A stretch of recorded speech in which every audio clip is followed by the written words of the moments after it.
Welcome back to another explainer. So today, we're taking a completely fresh look at something we literally use every single day: words. We usually think of language as just this simple tool, right? A way to pass along information from my brain to yours. But what if I told you that speaking is actually a way of physically doing things in the world? Today, we are diving deep to uncover the invisible matrix of human communication. Okay, let's just dive right into this. Think about the phrase, "you're fired." Now, that isn't just a regular sentence, is it?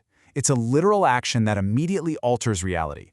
When a boss says this to an employee, they aren't just giving them a casual status update. No, they are actively performing the act of ending their employment. The words themselves are the action. Here is the agenda for this explainer. First, words are actually actions.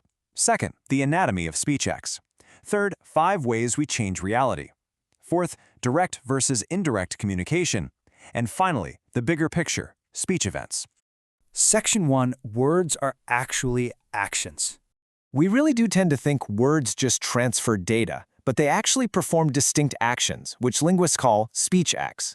When you speak, you are actively doing something. And there's this classic example that brilliantly illustrates how the exact same words can perform completely different actions, just based on context. Imagine you take a sip of freshly made hot tea on a freezing winter day and say, "Wow, this tea is really cold." That's a complaint, right?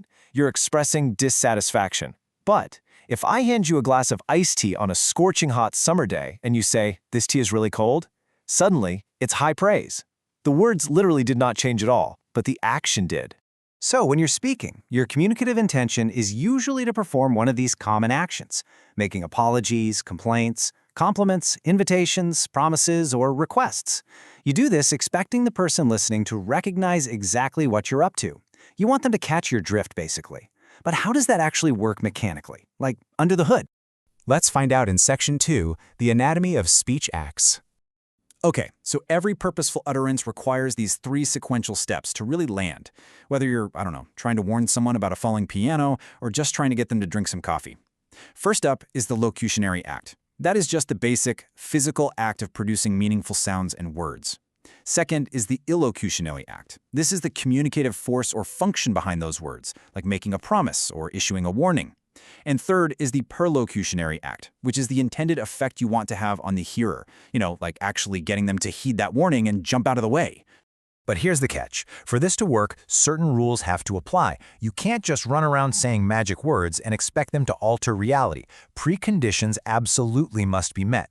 In linguistics, these preconditions are called felicity conditions. They are the expected or appropriate circumstances required for the performance of a speech act to actually be recognized as intended. You got to have the right context, the right participants, and the right intentions.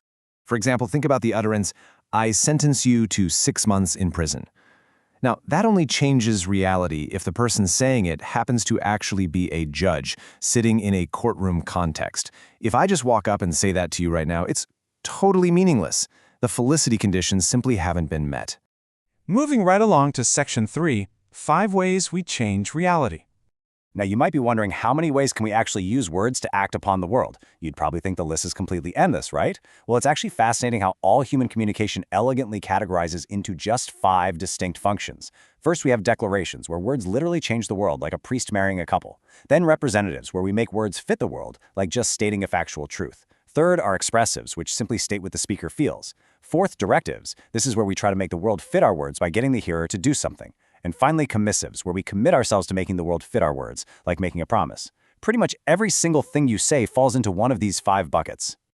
Now, if you want to figure out which bucket an utterance belongs in, linguists sometimes play this game where they try adding the phrase "I hereby" to a sentence to make its function super explicit.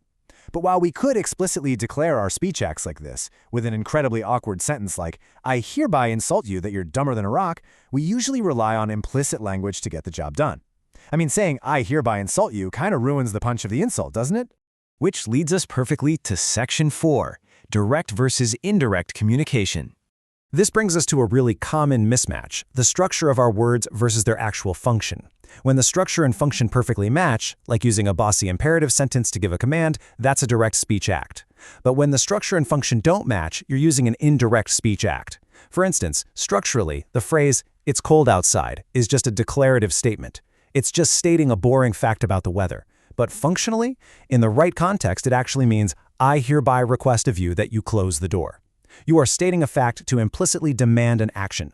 And we do this constantly in daily life. Just think about this classic question. Why do we ask, can you pass the salt, instead of just barking, pass the salt? If you want the salt, asking a question about a person's physical ability to lift a shaker seems a bit silly, right? You aren't actually curious about their arm strength. You just want the salt on your fries. Well, we do this because an indirect request acts as a social buffer. Politeness basically dictates that we avoid directly imposing on others. So by asking if the necessary preconditions are in place, like their physical ability or their willingness to do the thing, it allows the hearer to react without feeling directly commanded or, bossed around. Technically speaking, no direct request was even made, and that preserves the social harmony of the dinner table. Finally, Section 5, the bigger picture, speech events. Okay, let's zoom out one more time to see how this hidden matrix governs entire conversations. Because speech acts rarely happen in complete isolation, they actually govern entire interactions. Think about a typical computer repair scenario. One person says they can't get their computer to work. The other person asks a few questions to diagnose it. Then comes the crucial line, "Do you have a minute?" followed by "Sure." Notice how the speaker never actually utters a direct request to fix the computer. Yet, that entire exchange is a single, cohesive, requesting speech event. That phrase, "Do you have a minute?" functions as what linguists call a pre-request. By checking if the necessary conditions are in place, in this case, checking if the friend actually has free time, the speaker secures a willingness to help without ever risking a blunt refusal. Think about it. If the friend says, "No, I'm late for a meeting," the speaker never actually asked for help, so they technically weren't rejected. It is a highly sophisticated social dance, and we all do it completely unconsciously. Which brings us to a final, provocative thought to leave you with. What invisible speech events will you participate in today? As you navigate your office politics, your family group chats, or just your daily social friction, keep your eyes open for this hidden matrix of rules governing every single conversation you have. Because you aren't just talking, you're acting. Thank you so much for joining me on this explainer, and I really hope you start noticing the true power behind your everyday words.